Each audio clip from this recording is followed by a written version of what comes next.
Hey guys, this is Jesse over at S&J Customs back for you. And I got another strike with for the GoPro. I'm gonna have to buy a stick battery to be able to use the media mod without the GoPro battery. Because what happens when you do that, the battery gets really hot and it will shut the camera down. You lose footage. I lost a whole lot of footage before I realized what was going on. I watched the video. They said you could plug it to a battery pack. I just tried plugging it to a battery pack I made with a 12-volt motorcycle battery, and it'll charge the battery, and it came on, but it said battery required. So I either gonna have to experiment or whatever. Anyway, this is the file knife. I messed up my hand in a traffic accident. I got about half of it. I need to get around to the doctor and get that fixed. So the hollow ground that I had planned for this, I could not do with my other hand. This one's just not having it. So we put a flat ground on that, and I use that Walter Soros Pro jig. Dude, it made short work of it. And I don't care what no one says. Y'all seen me flat grind with the hand, and I'll do that again. And whenever I get my hand right, I'll do the hollow grind by hand again, because there's some things that it's just better to do by hand.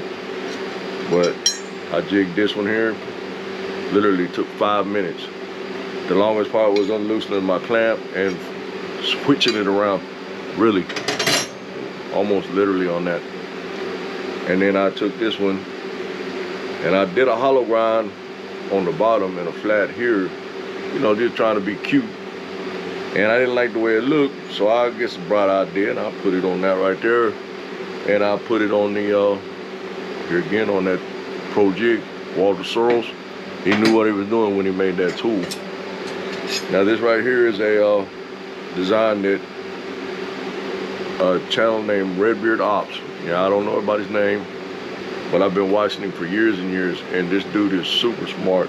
He makes his PDFs, which he does designs in, I think it's knife file or something like that, some kind of computer stuff that's above my pay grade mentally, you know.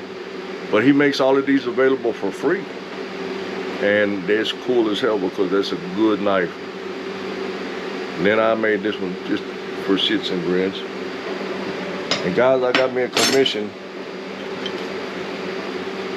I'm gonna take this 1085, flatten it into billets, and I'm gonna laminate a piece of 15 and 20 that I got from Pops. And I'm gonna make me a machete. Now the 1085 and the 15 and 20, they got about the same properties, only it's gonna be nickel. It'll resist the rust. So instead of having a dark edge, she's gonna have a brighter edge and a darker clad, like if I did a Sanma with mild steel. And I don't know if any of that's gonna work, but we sure is gonna try it, y'all. Come around for that, because we're gonna get started on that one today.